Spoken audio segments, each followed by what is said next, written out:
झारखंड के पूर्व मुख्यमंत्री रघुबर दास गिरिडीह के घोड़थंभा बाजार पहुंचे, जहां उन्होंने होली के दिन हुए उपद्रव की घटना के पीड़ितों से मुलाकात की। उन्होंने इस घटना को एक सुनियोजित साजिश करार दिया और राज्य सरकार व प्रशासन पर पक्षपात करने का आरोप लगाया। इस दौरान उन्होंने घटनास्थल का निरीक्षण किया और मामले की विस्तृत जानकारी ली। पत्रकारों से बातचीत में रघुबर दास ने राज्य सरकार और प्रशासन पर जमकर निशाना साधा। उन्होंने कहा कि झारखंड में अब प्रशासन नाम की कोई चीज नहीं बची है। उन्होंने दावा किया कि उनके कार्यकाल में किसी की हिम्मत नहीं थी कि वह दंगा फसाद कर सके।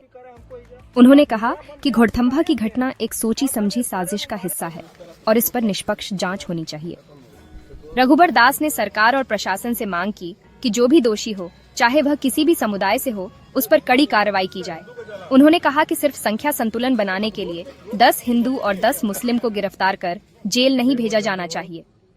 उन्होंने प्रशासन पर आरोप लगाया कि वह दबाव में काम कर रही है, इसलिए अब तक 22 लोगों को गिरफ्तार कर जेल भेज दिया गया है। घटनास्थल पर रघुबर दास काफी आक्रामक मूड में नजर आए और एसडीएम को कड़ी फटकार लगाई।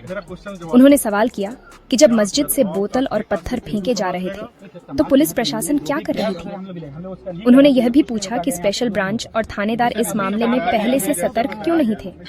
उन्होंने कहा कि आखिर हर बार हिंदुओं के त्योहारों पर ही इस तरह की घटनाएं क्यों होती हैं।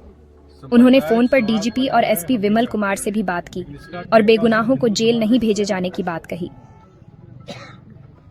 हमारा हर पर्व में ये क्यों होता है? मेरा क्वेश्चन जवाब दो। आपको क्या पहले इन्फॉर्मेशन नहीं था? मस्जिद पे वहाँ बोतल चल रहा, पत्थर चल रहा, क्या था? आपके स्पेशल ब्रांच क्या कर रहा था? आपका थानेदार क्या कर रहा था?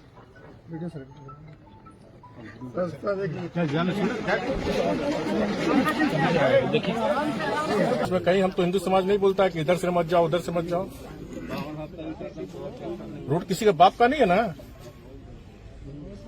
रोड में हिंदू भी जा सकता है, मुस्लिम भी जा सकता है, ईसाई भी जा सकता है, सब जा सकता है रोड पे। पंडित जी के दोनों लड़कों पंडित जी के लड़का को पंडित जी भी अटैक हुआ, मंदिर पर हुआ, मंदिर उठा ले गए, उसका बेटा को 2 बजे रात में उठा के ले गए। कोई निर्दोष गिरफ्तार नहीं होना चाहिए। भारत का संविधान भी कहता है, न्याय भी कहता है, दोषी छूट जाए लेकिन निर्दोष नहीं होना जाना चाहिए। ठीक है, इसका सारे केस का सुपरविजन करके जो अगर है, चाहे इधर हो चाहे उधर हो, मैं उसकी बात नहीं कर रहा हूँ, लेकिन आप खाना पूर्ति मत जा सकते हैं। क्यों रोका जी? आपकी रोका नहीं, थानेदार था, सिक्योरिटी पॉइंट ऑफ व्यू से क्यों रोका? नहीं सर, उसके पक्ष में उसका पर्व मनता है, हिंदू रोकता है नहीं। पर्व का सर जो भी किया है। बाबा बैद्यनाथ धाम में मुझे जानकारी मिली कि गिरिडीह जिले में इस तरह की घटना हुई, कि मेरा फर्ज बनता है कि वस्तुस्थिति क्या स्थिति है ये जानने के लिए, और मैं इसी जानने के लिए आज आप सबके बीच उपस्थित हूँ। और जो यहाँ पीड़ित जनता से जानकारी मिली, जिस तरह एक महिला ने रोते हुए बताई, उनके पति बुखार में थे। अब सिर्फ खाना पूर्ति करने के लिए मुस्लिम से भी 10 गिरफ्तार कर लो, हिंदू से भी 10 गिरफ्तार कर लो और निर्दोष लोगों को जेल भेज दो। ये प्रशासन का रवैया ठीक नहीं है। दूसरी बात है, रोड किसी की नहीं है, किसी की बपौती नहीं है रोड। हम अपने पर्व त्योहार रोड घर पे नहीं मनाएंगे तो कहाँ मनाएंगे?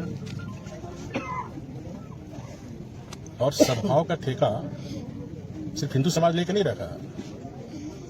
होली से किसको दुश्मनी है? रंग से किसको दुश्मनी है? ये प्रशासन को जांच करने की जरूरत है। ये जो पीएफआई, जिसको लोहरदगा में रामनवमी पर पथराव किया गया,